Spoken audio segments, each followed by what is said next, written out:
Stocks எப்படி கரெக்டாக choose பண்ணுறது? ஸோ இது ஒன்று பண்ணாலே இதில் மியூச்சுவல் ஃபண்டில் 12% 15% சொல்கிறோம் அப்படின்னாக்கா இதில் ஸ்ட்ரெயிட்டாக 30% 40% ரிட்டர்ன் வந்துடும். மியூச்சுவல் ஃபண்டில் 15% அப்படின்றத 18% 20% ஆக்கிட்டாலே வாரன் பஃபட்டோட க்ரோத் ரேட்டுக்கு பக்கத்தில் வந்துட்டிங்கன்னு அர்த்தம். எஃபிஷியன்ட் மார்க்கெட் ஹைப்போதீசிஸ் அப்படின்னு ஒரு அற்புதமான புக்கு. இந்த புக்கை வாங்கி ஃபுல்லாக படிச்சிருக்கேன். இந்த புக்கில் என்ன போட்டிருப்பான்னாக்கா, இந்த கண்ட்ரோல் அப்படின்றது எனக்கு மியூச்சுவல் ஃபண்டில் அதிகமாக கிடைக்குமா இல்லை ஸ்டாக் மார்க்கெட்டில் அதிகமாக? ஸ்டாக் மார்க்கெட்டில் அதிகமாக கிடைக்கும். நீங்கள் மியூச்சுவல் ஃபண்ட்லேயும் இருப்பீங்க, டைரக்ட் ஸ்டாக்லேயும் இருப்பீங்க.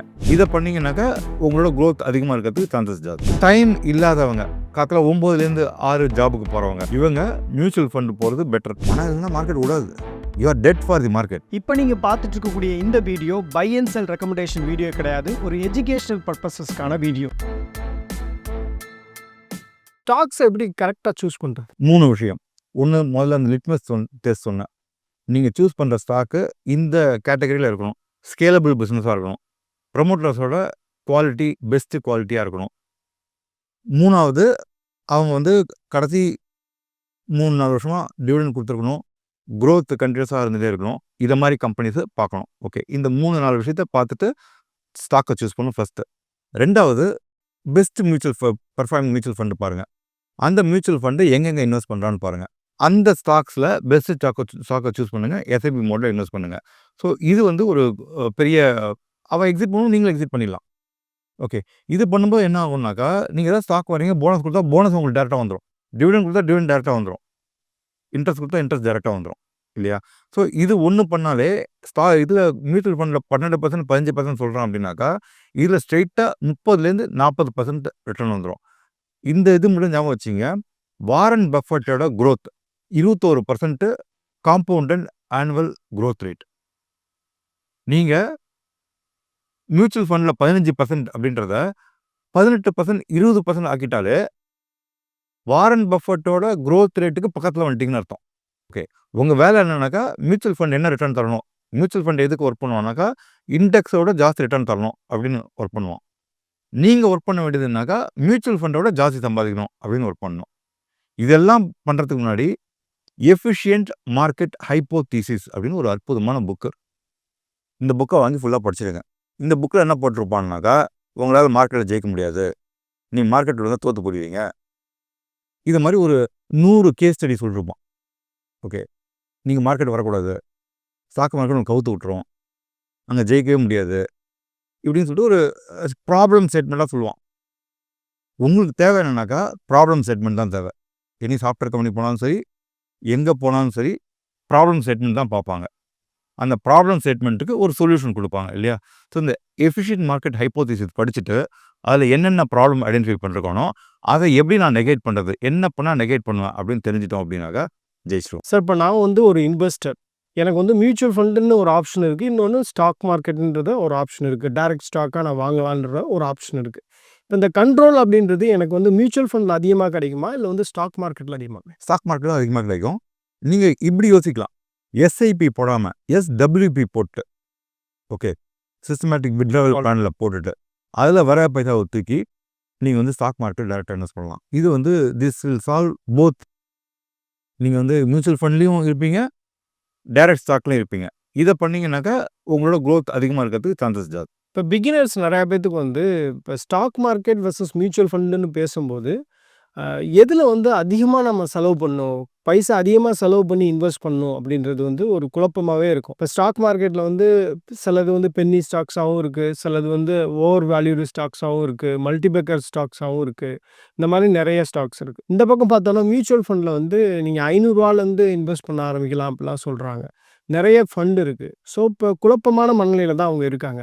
இப்போ காஸ்ட்டை பொறுத்தவரையில் எங்கே நம்ம சீப்பராக ஒரு விஷயத்த வாங்க முடியும், அதை டபுள் பண்ண முடியும்? Mutual fund. ஏன் அப்படின்னாக்கா, டைம் இஸ் மணி. எல்லாருமே 8 மணி நேரம் ஒர்க் பண்ணால் சம்பளம். ஓகே, டைம் இல்லாதவங்க நீங்கள் அனலைஸ் பண்ணணும், நிறைய எஃபர்ட் போடணும், அதில் கீழே இறங்கிச்சுன்னா மனசு வலிக்காமல் இருக்கணும் இல்லையா? கேபிட்டல் கம்மியாச்சுன்னா வலிக்கும். மியூச்சுவல் ஃபண்டில் கேபிட்டலாக சேஃப் இல்லை, கேபிட்டல் சேஃபு கொஞ்சம் 15% வரலாம் கூட 10% 8% ரிட்டர்ன் வந்துடும்ல. அதனால் டைம் இல்லாதவங்க, காலத்தில் 9லேருந்து 6 ஜாபுக்கு போகிறவங்க, இவங்க மியூச்சுவல் ஃபண்டு போகிறது பெட்டர். ஏன்னா இங்கே ஏதாவது டைமை குறைச்சாங்க அப்படின்னாக்கா சம்பளம் கம்மியாகும். இன்னொன்று வாங்குற சம்பளத்தை ஒழுங்காக வேலை பண்ணணும். ஸ்டாக்கை பார்த்துட்டு இருந்தீங்கன்னா அங்கே வேலை பண்ண முடியாது இல்லையா? அங்கே வேலை பண்ணுறேன்னாக்கா இங்கேயும் பைசா கிடைக்குது, அங்கேயும் வேலை போயிடும். பல கம்பெனியில் வந்து ரெஸ்ட்ரிக்ஷன் வச்சுட்டு இருப்பாங்க, நீ ட்ரேட் பண்ணால் வீட்டுக்கு அனுப்பிடுவேன்னு சொல்லிட்டு இல்லையா? பயந்து ட்ரேட் பண்ணிட்டு இருப்பாங்க. 9 to 5 9 to 6 ஒர்க் பண்ணுறவங்க மியூச்சுவல் ஃபண்டை சூஸ் பண்ணுறது பெட்டர். ஏன்னா time is money for them. Time இருக்கிறவங்க ஒழுங்காக படிச்சுட்டு எக்யூப் பண்ணிவிட்டு மியூச்சுவல் ஃபண்டை ட்ராக் பண்ணிவிட்டு மியூச்சுவல் ஃபண்டு எப்பப்போ பைக்கால் கொடுக்குதோ இந்த 50-200 SMA மியூச்சுவல் ஃபண்ட்லேயே அப்ளை பண்ணுங்கள். 50-200 SMA அப்ளை அண்ட் எக்ஸ்டெண்டட் ஃபண்டே அப்ளை பண்ணுங்கள். லார்ஜ் கேப் ஃபண்ட் இருக்குது, HSC லார்ஜ் கேப் ஃபண்ட் இருக்குது. லார்ஜ் கேப் ஃபண்டு 50-200 SMA காசு வர வந்துட்டான்.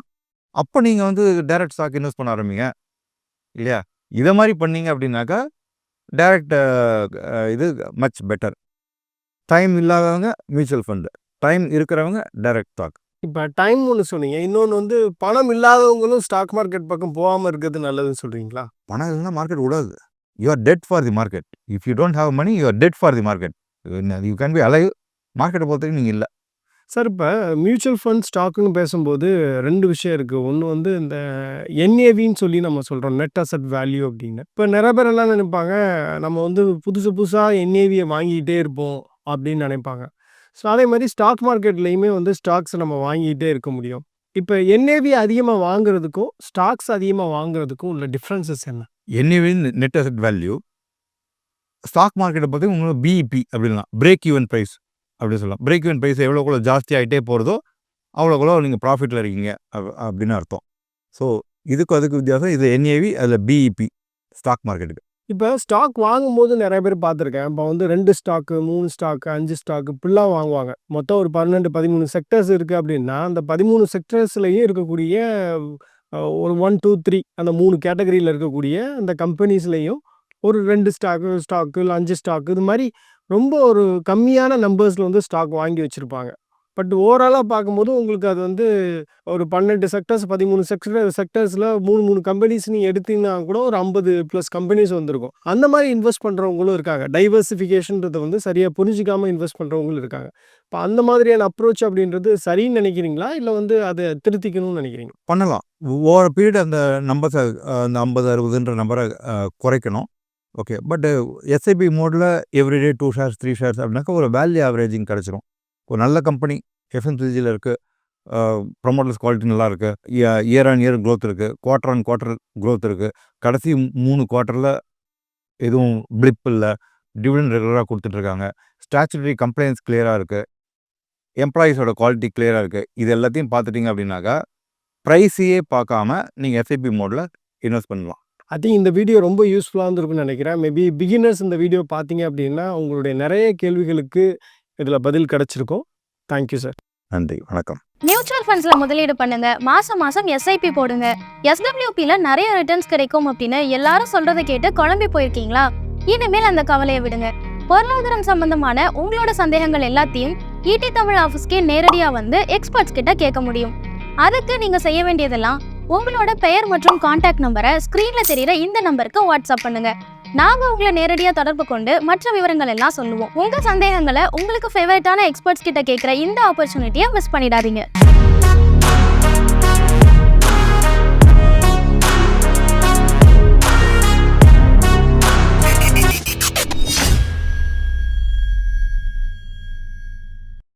மேலும் ஈடி தமிழ் சேனல்ல வரப்போகும் பிசினஸ் மற்றும் அது ரிலேட்டடான வீடியோவை பார்க்க உடனே கீழே இருக்க சப்ஸ்கிரைப் பட்டனை கிளிக் பண்ணுங்க.